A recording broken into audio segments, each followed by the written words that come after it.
ಉಪ್ಪಳ ಕೊಂಡೆವೂರು ಶ್ರೀ ನಿತ್ಯಾನಂದ ಯೋಗಾಶ್ರಮದಲ್ಲಿ ಕೇರಳ ರಾಜ್ಯ ನಿವೃತ್ತ ಸೈನಿಕರ ಸಂಘ ಉದುಮ ವಲಯ ಹಾಗೂ ನಿವೃತ್ತ ಸೈನಿಕರ ಸಂಘ ಅಬ್ಬಕ್ಕ ವಲಯ ಕುಲ್ಯ ಮಂಗಳೂರು ಸಹಯೋಗದಲ್ಲಿ ರವಿವಾರ ಕಾರ್ಗಿಲ್ ವಿಜಯ ದಿವಸ ಕಾರ್ಯಕ್ರಮವನ್ನು ಹಮ್ಮಿಕೊಳ್ಳಲಾಗಿತ್ತು. ಸಭೆಯ ಮೊದಲು ಕ್ಯಾಪ್ಟನ್ ಯೋಗೇಂದ್ರ ಸಿಂಗ್ ಅವರನ್ನು ತೆರೆದ ವಾಹನದಲ್ಲಿ ಉಪ್ಪಳಪೇಟೆಯಿಂದ ಮೆರವಣಿಗೆಯ ಮೂಲಕ ಕಾರ್ಯಕ್ರಮ ನಡೆಯುವ ಸ್ಥಳಕ್ಕೆ ಬರಮಾಡಿಕೊಳ್ಳಲಾಯಿತು. ಆನರರಿ ಕ್ಯಾಪ್ಟನ್ ಯೋಗೇಂದ್ರ ಸಿಂಗ್ ಯಾದವ್ ಅವರು ದೇಶದಾದ್ಯಂತ ಯುವಜನತೆಗೆ ರಾಷ್ಟ್ರಭಕ್ತಿ, ಶಿಸ್ತು, ವ್ಯಕ್ತಿತ್ವ ನಿರ್ಮಾಣ, ನಾಯಕತ್ವ, ಸೇವಾಭಾವ ಮತ್ತು ಕರ್ತವ್ಯನಿಷ್ಠೆಯ ಸಂದೇಶವನ್ನು ಸಹ ರಾಷ್ಟ್ರಕ್ಕಾಗಿ ಅವನ ಪ್ರತಿಯೊಂದು ಹೆಜ್ಜೆ ತ್ರಿವರ್ಣ ಧ್ವಜದ ಗೌರವ, ಘನತೆ ಮತ್ತು ಕೀರ್ತಿಗಾಗಿ ಸಮರ್ಪಿತವಾಗುತ್ತದೆ. ಇಂದು ನಮ್ಮೆಲ್ಲರಿಗೂ ಅತ್ಯಂತ ಹೆಮ್ಮೆಯ ಕ್ಷಣವಾಗಿದೆ. ತಮ್ಮ ಅದಮ್ಯ ಸಾಹಸದಿಂದ ಇತಿಹಾಸವನ್ನು ನಿರ್ಮಿಸಿದ ಈ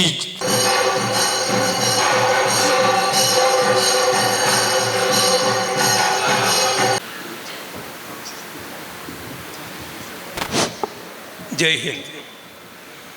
പരമ പൂജ്യ സ്വാമിജി ശ്രീ നളിൻ കുമാർ കട്ടീൽജി, നമ്മുടെ ഇന്നത്തെ മുഖ്യാതിഥി പരംവീർ ചക്ര ജേതാവ് Subedar major honorary captain Yogendra Singh Yadav, വിശിഷ്ടാതിഥികളെ, വിമുക്ത ഭടന്മാരെ, NCC NDA ക്യാഡറ്റുകളെ, പ്രിയ വിദ്യാർത്ഥികളെ, മാധ്യമ പ്രവർത്തകരെ,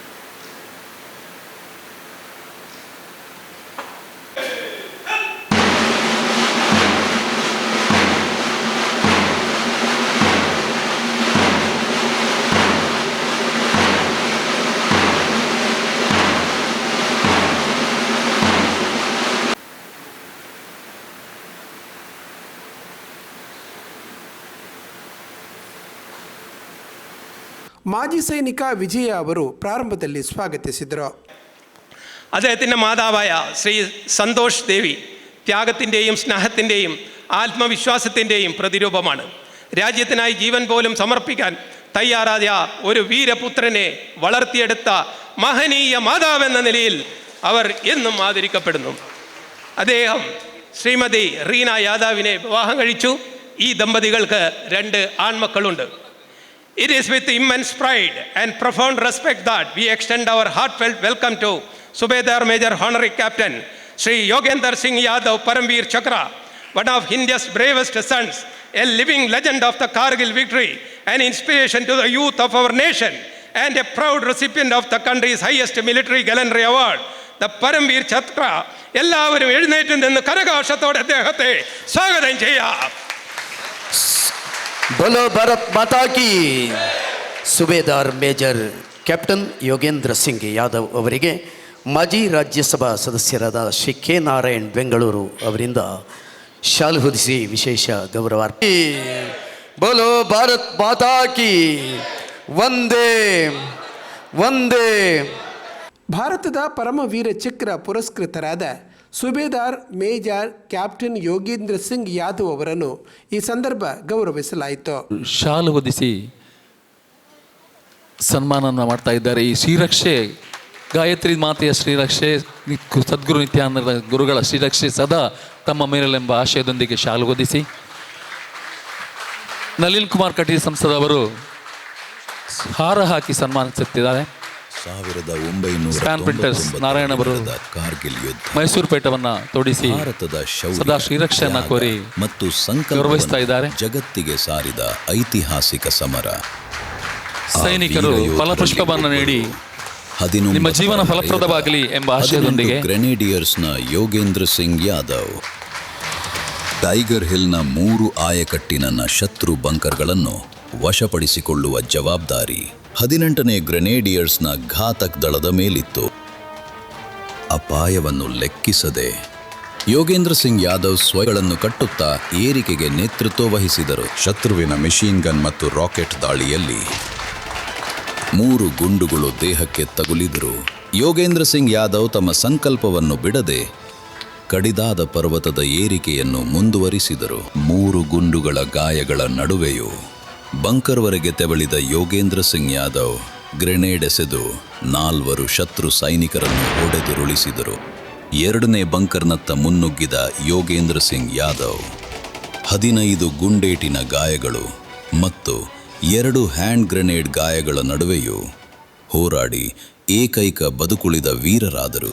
ಹರಮವೀರ ಚಕ್ರವನ್ನು ಸ್ವೀಕರಿಸಿದ ಯೋಗೇಂದ್ರ ಸಿಂಗ್ ಯಾದವ್ ದೇಶದ ಅತ್ಯಂತ ಕಿರಿಯ ಪುರಸ್ಕೃತರಾಗಿ ಇತಿಹಾಸ ನಿರ್ಮಿಸಿದರು. इस प्रकार हवलदार योगेंद्र सिंह यादव ने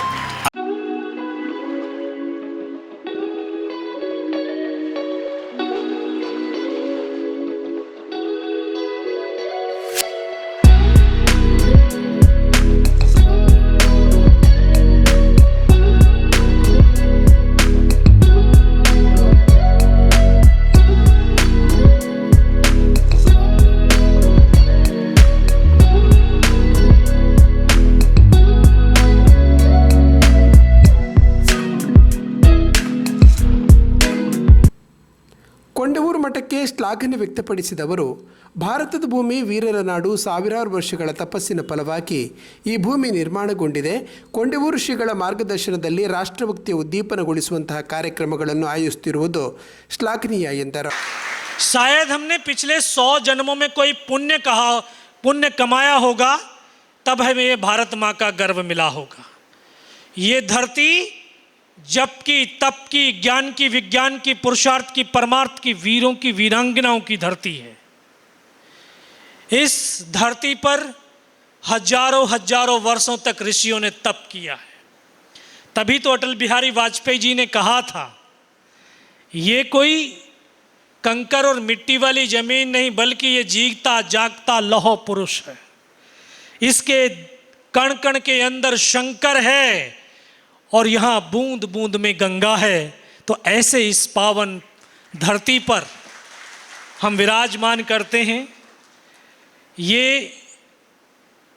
मठ राष्ट्र निर्माण का एक पूरे भारत में केंद्र बनने जा रहा है.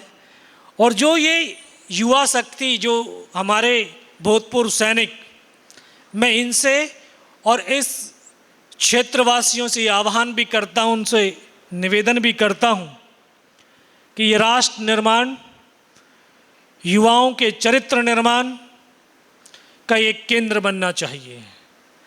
और जो भी हम कोई भी कार्य करें तो ये मठ, ये आश्रम उसमें शामिल होना चाहिए, ताकि भक्ति से ही शक्ति निकलती है और शक्ति से श्रद्धा होती है. श्रद्धा से हम समर्पण के भाव में जाते हैं. समर्पण ही त्याग है और त्याग ही पत्थर गिरने लगे. पत्थरों की आवाज हुई, दोनों तरफ दुश्मन के बंकर. अंधेरे में हम नहीं देख पाए, लेकिन उन्होंने देख लिया कि हिंदुस्तान की फौज यहाँ तक आ गई है. तो उन्होंने दोनों तरफ से ऐसे फायरिंग खोल दिया. उस फायर से हमारी 21 जवानों की टीम का रास्ता कट ऑफ हो गया. और जितना ये स्टेज है, इतना ही प्लेन स्पेस था. हम 7 जवान ऊपर चढ़ पाए. ऊपर चढ़े तो सामने दुश्मन के बंकर्स, हम 7 जवानों ने अंधाधुंध फायरिंग किया और उसमें बैठे हुए तमाम पाकिस्तानियों को पल भर के अंदर मौत के घाट उतार दिया था. वहाँ से टाइगर हिल टॉप मात्र 50-60 मीटर रहा होगा. टॉप पर तो उनकी एक कंपनी का डिप्लॉयमेंट, एक कंपनी की स्ट्रेंथ 150-150, हम केवल 7. लेकिन बिना डरे, बिना रुके, धैर्य और विश्वास के साथ, निडरता के साथ हम उनसे लड़ते रहे. 5 घंटे तक हम वहाँ पर लड़े. और 5 घंटे के बाद वो स्थिति, वो परिस्थिति, वो दृश्य आए जो आज तक सिर्फ आपने फिल्मों में देखा होगा. गर्दनें कटती हैं और धड़ चलते हैं. मैंने देखा नहीं, उनको जिया भी है. मुझे वो पल स्वामी जी आज भी याद है, जब मैं सर से लेकर के पैर तक लहूलुहान था, नाक से खून की धार बह रही थी और मुझे मेरा साथी फर्स्ट एड करने के लिए अपनी फील्ड पट्टी की पॉलीथीन फाड़ने के लिए उसका हाथ यहाँ तक जाता है, उसको यहाँ पे गोली लगती है, इधर से पूरा सर निकल कर के बाहर हो जाता है। मैं उसका हाथ पकड़ा, सर क्या हुआ, लेकिन एक शब्द तक नहीं बोल पाया। ऐसे मेरी बगल में बैठा ट्रेनिंग का साथी रूममेट, मैं उसको कहा अनंतराम सर को तो गोली लगी। क्या? ये उसके जीवन का आखिरी शब्द था। उसको सीने में गोलियां लगती हैं, फेफड़ों से खून की फुहारें छूटती, मेरी गोद में आकर कैसे लेट जाता है। एक पल में दोनों साथी शहीद हो गए। एक साथी पीछे से दौड़ करके वहां तक पहुंचा, एक आर्टिलरी का बम वहां पर गिरता है, उसकी यहाँ से गर्दन कट करके दूर जा कर के गिरती है। चारों तरफ खून की बौछारें ही बौछारें थीं और मैं पड़ा हुआ स्वामी जी देख रहा था कि उस धड़ पे सर नहीं था, लेकिन हाथों से बंदूक नहीं छूटी थी और वो धड़ आगे तक चलता रहा। 2 कदम गिरा, फिर गिर गया। एक और साथी आगे आया, एक और बम वहाँ पर गिरता है, उसके दोनों हाथ दोनों पैर कट करके दूर जा कर के गिरते हैं। साथियों, जब ये शरीर के अंग कट करके ज़मीन पर गिरते हैं, किस तरह से उछलते हैं, तड़पते हैं, शब्दों में बयां नहीं कर सकता हूँ। सब कुछ खत्म हो गया, मैं भी मर गया। 40 से 50 पाकिस्तान के जवानों ने इस तरह से आकर के घेर लिया। उनका एक कमांडर अपने साथियों से कहता है, सैनिकों से कहता है, जरा रीचेक तो करो, इनमें से कोई जिंदा तो नहीं है। पाकिस्तान के जवान हमारे जवानों की बॉडियों में से गोलियां मारने लगे, बॉडियां ऐसे उछलने लगी। उसने सामने वाले को मारा, उसकी बॉडी उछली, बगल वाले को मारा, उसकी बॉडी उछली। मैं इस तरह से पड़ा था, उसने यहाँ पे गोली मारी, देख रहा हूँ धुआं निकल रहा है, पैर में गोली लगती है, वहाँ से भी धुआं निकल रहा है, लेकिन उस गोली की पीड़ा को चुपचाप पड़ा सहता रहा। उनको यकीन हो गया कि इनमें से कोई जिंदा ही नहीं। फिर तो उन्होंने मानवीय क्रूरताओं का तांडव शुरू किया। हमारे जवानों की बॉडियों में पत्थर मारने लगे ताकि ये बॉडी छत विछत हो जाएं, बूट की ठोकरें मारने लगे, गालियां देने लगे। बहुत देर तक ये तांडव चलता रहा, सब कुछ देखता रहा और आखिरकार पुनः उन्होंने दोबारा से हमारे जवानों के वेपन उठाने की चेष्टा करी और नीचे जो हिंदुस्तान का हमारा पोस्ट था उसके ऊपर हमला करने की योजना बनाई और अपने सैनिकों को आदेश दिया। जब वो आदेश मेरे कानों तक पड़ा तब मुझे लगा कि आज तो मेरी पूरी टीम खत्म हो जाएगी। तब ऊपर वाले से एक ही अरदास, एक ही प्रार्थना करी कि मुझे सिर्फ इतने जिंदा रख दे कि मैं अपने साथियों तक सूचना दे सकूं। और ये सच है कि निस्वार्थ भाव, सच्ची श्रद्धा, सच्चे समर्पण के साथ उस ईश्वर को याद करते हैं, वो शक्ति तो साक्षात हमारे सामने आकर के खड़ी हो जाती है। चुपचाप पड़ा रहा, दोबारा से गोलियां मारने लगे। जब वो नजदीक आया तब इस मन और मस्तिष्क के अंदर विश्वास को पैदा किया, अगर इसने सर और सीने में गोली नहीं मारी, चाहे मेरे हाथ पैर ही काट करके क्यों ना ले जाएं, मैं उफ तक नहीं करूंगा और मैं जिंदा भी रहूंगा। और आज उसी विश्वास के साथ मैं जिंदा हूं। उसने फिर भी बाजू में, पैर में गोली मारी, उसने लास्ट बुलेट सीने पर भी चलाया, लेकिन इस माँ भारती ने इस सीने पर जो पर्स रखा था, पर्स में कुछ 5-5 रुपए के सिक्के थे, माँ भारती ने उन सिक्कों को इकट्ठा कर दिया और मुझे उस वीरों का शौर्य, वीरता सुनाने का माध्यम चुन लिया। आज मैं उसी विश्वास के साथ जिंदा हूँ। ನಿವೃತ್ತ ಸುಬೇದಾರ್ ಪ್ರಸಾದ್ ಅವರು ಮಾತನಾಡಿ, ಸುಬೇದಾರ್ ಮೇಜರ್ ಕ್ಯಾಪ್ಟನ್ ಯೋಗೇಂದ್ರ ಸಿಂಗ್ನಂತಹ ವೀರ ಮಿಲಿಟರಿ ನಾಯಕರ ಬದುಕು, ತ್ಯಾಗ ಸಾಹಸದ ಕಥೆಗಳನ್ನು ಮಕ್ಕಳು ತಿಳಿದುಕೊಳ್ಳಬೇಕು. ಎಳೆಯದರಲ್ಲೇ ರಾಷ್ಟ್ರಭಕ್ತಿ ಬೆಳೆಸಿಕೊಳ್ಳಲು ಇಂತಹ ಅಭ್ಯಾಸಗಳು ಪೂರಕವಾಗಲಿದೆ ಎಂದರು. ದಿನ ಮಾತ್ರ ಎಂಚನ ಏನಾದ್ರು ಆಗ್ತದೆ ಮರ, ನಮಗೇನು, ನಮ್ಮ ಮನಸ್ಸಲ್ಲದೆ ಯಾರೋ ಒಬ್ಬರು ಮಾತನಾಡಿದರು, ಆಗ್ತದೆ, ಭಾರತ ಹೇಗೆ ಹೋಗ್ತಾ ಉಂಟು, ನಾವು ನೋಡಿ ನಿಮ್ಮ ದೇಶಭಕ್ತಿಯನ್ನು ತೋರಿಸಿ, ಯಾರಾದರೂ ಹೊರಗಿನವರು ಬಂದರೆ ನಮ್ಮ ದೇಶದ ಏನಾದರೂ ತೊಂದರೆ ಇದ್ದರೆ ನಮ್ಮ ಪೊಲೀಸ್ನವರಿಗೆ ಯಾರಿಗಾದರೂ ತಿಳಿಸಿ ಆ ವಿಷಯವನ್ನು ಅಲ್ಲಿಗೆ ಮುಚ್ಚಿ ಬಿಡಬಾರ್ದು, ಅವರನ್ನು ಹಿಡಿದು ಒಳಗೆ ಹಾಕಬೇಕು. ಅದೆಲ್ಲ ಇರುವುದು ನಿಮ್ಮ ಕೈಯಲ್ಲಿ. ನಿಮ್ಮ ಆಸುಪಾಸು ಯಾರೆಲ್ಲಿದ್ದಾರೆ, ನಮ್ಮ ಉಗ್ರವಾದಿ ಹಿಡಿದಕ್ಕೆ ಸುಲಭ ಅಲ್ಲ. ನಾವು ಸಹ ಉಗ್ರವಾದಿನ ಹಿಡಿದು ಫೈರ್ ಮಾಡಿ ಬಂದವರೇ. ಆದರೆ ಆ ಟೈಮ್ ವಾರ್ ಬೇರೆ, ಆಪರೇಷನ್ ಬೇರೆ. ನಾವು ಒಂದೊಂದು ಆಪರೇಷನ್ಗೆ ಒಂದೊಂದು ಆಪರೇಷನ್ ವಿಜಯ ಅಂತ ಹೇಳ್ತೇವೆ ನಾವು. ಅದೇ ನೀವು ಕಾರ್ಗಿಲ್ ವಿಜಯ ದಿವಸ ಕಾರ್ಗಿಲ್ ದಿವಸ ಅಂದರೆ ನಮ್ಮ ಇಡೀ ನೋಡಿ ನಮ್ಮ ಪ್ರೇರಣೆವೇ ಯಾರಂದರೆ ನಮ್ಮ ಯೋಗೇಂದ್ರ ಸಿಂಗ್ ಯಾದವ್. ನಿವೃತ್ತ ಹವಾಲ್ದಾರ್ ಕೃಷ್ಣನವರು ಮಾತನಾಡಿ, ಅಗ್ನಿಪಥ್ ಯೋಜನೆಯಡಿ ನೇಮಕಗೊಳ್ಳುವ ಅಗ್ನಿವೀರ ಸೈನಿಕರ ಸೇವಾವಧಿಯು ಒಟ್ಟು 4 ವರ್ಷಗಳು ഇರುತ್ತದೆ ಎಂದರು. ഈ 3 വാരനേക്കാളും നമ്മളെ ജീവൻ ബലിയർപ്പിക്കേണ്ടി വന്നത് ഈ ദിവസമായിരുന്നു. അപ്പോൾ അതുപോലെ തന്നെ നമ്മളെ ലോകരാഷ്ട്രങ്ങളിൽ ഏറ്റവും നല്ല പട്ടാളമാണ് നമ്മളെ ഇന്ത്യൻ പട്ടാളം. ആ ഇന്ത്യൻ പട്ടാളത്തിൻ്റെ സുരക്ഷിതത്വം ഇന്നും നിലനിർത്തിക്കൊണ്ട് തന്നെ പോകുന്നുണ്ട്, ഇപ്പോഴും അത് തന്നെ പോകുന്നുണ്ട്. അപ്പോൾ ഈ പട്ടാളം എന്നാൽ എപ്പോഴും യങ്ങാണ് നമ്മൾ ആഗ്രഹിക്കുന്നത്, യങ് സോൾജേഴ്സ്. അതിനു വേണ്ടിയിട്ടാണ് ഇപ്പോൾ നമ്മുടെ സർക്കാർ അഗ്നിവീർ എന്നുള്ളൊരു പ്രസ്ഥാനം കൂടെ കൊണ്ടുവന്നു. ഈ അഗ്നിവീറിൽ പ്രസ്ഥാനം കൊണ്ടുവന്നപ്പോൾ പല അഭിപ്രായങ്ങളുണ്ടായിരുന്നു, മേലുദ്യോഗസ്ഥന്മാർക്ക് പല അഭിപ്രായങ്ങളുണ്ടെന്ന്. അത് നമ്മൾ ബഹുമാനപ്പെട്ട നളിൻ കട്ടീൽ സാറോട് ഞാൻ ഈ അവസരത്തിൽ കൂടി സൂചിപ്പിക്കുകയാണ്, ഈ അഗ്നിവീർ പ്രസ്ഥാനം നല്ലത് തന്നെയാണ്, നല്ല കാര്യത്തിൽ തന്നെയാണ് സർക്കാർ ചെയ്തിരിക്കുന്നത്. അത് ഈ നല്ലതാണെങ്കിലും അതിൽ പല മറ്റൊരു ദൂഷ്യം കൊണ്ടെന്ന് നമ്മളെ ബഹുമാനപ്പെട്ട സർക്കാരും മേലധികാരിയും ആലോചിക്കണമെന്ന് കൂടെ ഈ അവസരത്തിൽ സൂചിപ്പിക്കാനുള്ളത്. കാരണം ഈ അഗ്നിവീർ 4 കൊല്ലത്തേക്കാണ് സർവീസ്. ഈ 4 കൊല്ലം കഴിഞ്ഞാൽ അവർ പുറത്ത് പോകണം. അതിൽ 25% മാത്രമേ അവർ നിലനിൽക്കുന്നുള്ളൂ. അപ്പോൾ 75% അവർ പുറത്ത് പോകണം. അപ്പോൾ 19 വയസ്സിൽ ചേർന്നാൽ 24 വയസ്സിൽ അവർ പുറത്തിറങ്ങണം. അവർക്ക് ബാക്കി സ്റ്റേറ്റുകളിലും മറ്റ് കേന്ദ്ര സായുധ സേനകളിലൊക്കെ സെലക്ഷൻ കിട്ടുമെന്ന് പറയണമെങ്കിൽ പൂർണ്ണമായിട്ടും അവർക്ക് കിട്ടുകയില്ല. അപ്പോൾ ഈ 4 കൊല്ലം സർവീസ് ചെയ്തിട്ട് അവർ പുറത്തിറങ്ങേണ്ടി വരുന്നു. അവർ വിദ്യാഭ്യാസത്തിൻ്റെ സമയത്താണ് നമ്മൾ ഈ 4 കൊല്ലം. ഈ 4 കൊല്ലത്തിൽ അവർ ട്രെയിനിങ്ങും അവർ ലീവും കാണുമ്പോൾ ഏകദേശം 2.5 കൊല്ലം 3 കൊല്ലം മാത്രമേ അവർക്ക് സർവീസായി കിട്ടുന്നുള്ളൂ. ഈ 3 കൊല്ലം കൊണ്ട് ഒരു എക്സ്പീരിയൻസ് സോൾജറായിട്ട് മാറാൻ പറ്റുകയില്ല. കാരണം ഞങ്ങൾക്ക് അതിൽ സർവീസ് ചെയ്തവരാണ്, ഒരുപാട് സർവീസ് 70 ബാറിലൊക്കെ അറ്റൻഡ് ചെയ്തവരാണ്. അപ്പോൾ ഈ ബാറൊക്കെ ಅಟೆಂಡ್ ചെയ്യുമ്പോൾ ಈ 3 ಸೇನೆಗಳನ್ನೆಲ್ಲ നമ്മൾ ಮಿಲಿಟರಿ എന്ന് പറയുന്നത് ಆರ್ಮಿ, ನೇವಿ, ಏರ್ಫೋರ್ಸ್ ആണ്.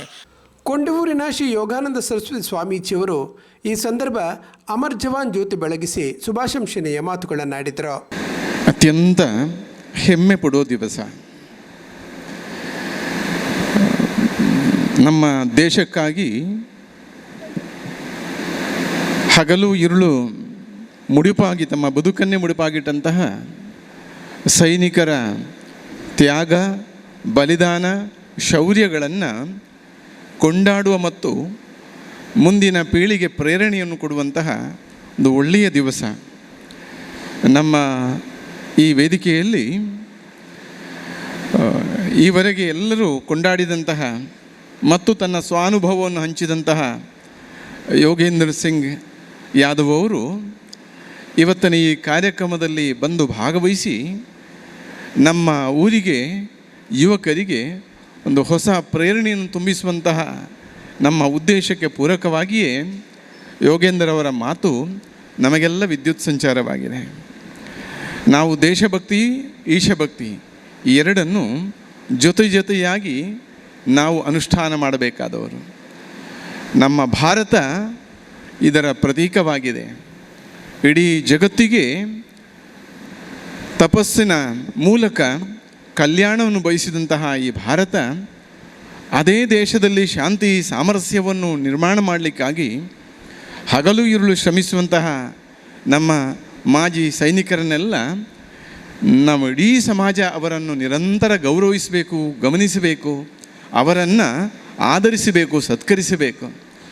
ಅವರೆಲ್ಲರ ತ್ಯಾಗದಿಂದಾಗಿ ನಮ್ಮ ದೇಶ ಇವತ್ತು ಜಗತ್ತಿನ ಮುಂದೆ ಹೆಮ್ಮೆಯಿಂದ ತಲೆ ಎತ್ತಿ ನಿಂತಿದೆ. ದಕ್ಷಿಣ ಕನ್ನಡದ ಮಾಜಿ ಸಂಸದ ನಳಿನ್ ಕುಮಾರ್ ಕಟೀಲ್ ಸಭಾಧ್ಯಕ್ಷತೆಯ ಮಾತುಗಳನ್ನಾಡಿದರು. ಮುಂದಿನ ದಿನಗಳಲ್ಲಿ ಈ ಯೋಗಾಶ್ರಮದ ಇತಿಹಾಸದ ಪುಟದಲ್ಲೂ ಇದು ಆಶ್ಚರ್ಯದೆ ಉಳಿಯತಕ್ಕಂತಹ ದಿನ. ಒಬ್ಬ ಶ್ರೇಷ್ಠನಾಗಿರ್ತಕ್ಕಂಥ ಜೀವಂತವಾಗಿ ಪರಮವೀರ ಚಕ್ರ ಪ್ರಶಸ್ತಿಯನ್ನು ಪಡೆದಿರುವಂತಹ ಒಬ್ಬ ಯೋಧನಿಗೆ ತ್ರಿವಿಕ್ರಮ ಅನ್ನತಕ್ಕಂಥ ಪ್ರಶಸ್ತಿಯನ್ನು ಕೊಡಮಾಡಿರ್ತಕ್ಕಂಥ ದಿನ ಅನ್ನತಕ್ಕಂಥದ್ದು ಇದು ವಜ್ರಾಕ್ಷರದಲ್ಲಿ ಬರೆದಿಡತಕ್ಕಂಥ ದಿನ ಅಂತ ಹೇಳ್ತಾ ಮತ್ತೊಮ್ಮೆ ಸ್ವಾಮೀಜಿಗಳಿಗೆ ನಾವು ಅಭಿವಂದನೆಗಳನ್ನು ಸಲ್ಲಿಸ್ತೇವೆ. ನಮ್ಮ ದೇಶ ಶ್ರೇಷ್ಠವಾಗಿರ್ತಕ್ಕಂಥ ಪರಂಪರೆಗಳ ದೇಶ. ಹಾಗಾಗಿ ಆ ಪರಂಪರೆಯಲ್ಲಿ ಎರಡೂ ಶ್ರೇಷ್ಠವಾಗಿರ್ತಕ್ಕಂಥದ್ದು ಶಸ್ತ್ರ ಮತ್ತು ಶಾಸ್ತ್ರ. ಶಸ್ತ್ರದ ಪೂಜೆ ಮಾಡಿರ್ತಕ್ಕಂಥ ಒಂದು ದೇಶ ಅದು ಭಾರತ, ಶಾಸ್ತ್ರವನ್ನೇ ಕೊಟ್ಟಿರ್ತಕ್ಕಂಥ ಒಂದು ದೇಶ ಅದು ಭಾರತ. ಹಾಗಾಗಿ ಶಸ್ತ್ರ ಮತ್ತು ಶಾಸ್ತ್ರದ ಪೂಜೆ ಮಾಡಿರ್ತಕ್ಕಂಥ ದೇಶ ಅದು ಭಾರತ. ಹಾಗಾಗಿ ಶಸ್ತ್ರ ಮತ್ತು ಶಾಸ್ತ್ರದ ಆಧಾರದಲ್ಲಿ ಭಾರತದ ಇತಿಹಾಸಗಳನ್ನು ನೋಡಿದ್ರೆ ಈ ದೇಶದ ವೈಭವೀಕರಣದ ಹಿಂದೆ, ಈ ದೇಶದ ರಾಷ್ಟ್ರಭಕ್ತಿಯ ಉದ್ದೀಪನದ ಹಿಂದೆ, ಈ ರಾಷ್ಟ್ರದಲ್ಲಿ ರಾಷ್ಟ್ರ ಚಿಂತನೆಯನ್ನು ಹಚ್ಚಿರ್ತಕ್ಕಂಥದ್ದು ಯಾರು ಅಂತ ಹೇಳಿದ್ರೆ ಅದು ಗುರುಗಳು, ಗುರು ಪರಂಪರೆ ಮತ್ತು ಸನ್ಯಾಸಿ ಪರಂಪರೆ. ರಾಜ್ಯಸಭಾ ಮಾಜಿ ಸದಸ್ಯ ಕೆ ನಾರಾಯಣ ಬೆಂಗಳೂರು, ಕೇರಳ ನಿವೃತ್ತ ಸೈನಿಕರ ಸಂಘದ ಉದುಮ ಘಟಕದ ಅಧ್ಯಕ್ಷ Havildar C P Krishnappa, G S Prakash, supreme court ವಕೀಲ ಅನುಜ್ ವೀರೇಂದ್ರ, ಕೊಂಡವೂರು ಮಠದ ಟ್ರಸ್ಟಿಗಳಾದ ಮೋನಪ್ಪ ಭಂಡಾರಿ, ಶಶಿಧರ ಶೆಟ್ಟಿ, ವಿಶ್ವನಾಥ ಬೆಗ್ರೆ ಮುಖ್ಯ ಅತಿಥಿಗಳಾಗಿದ್ದರು.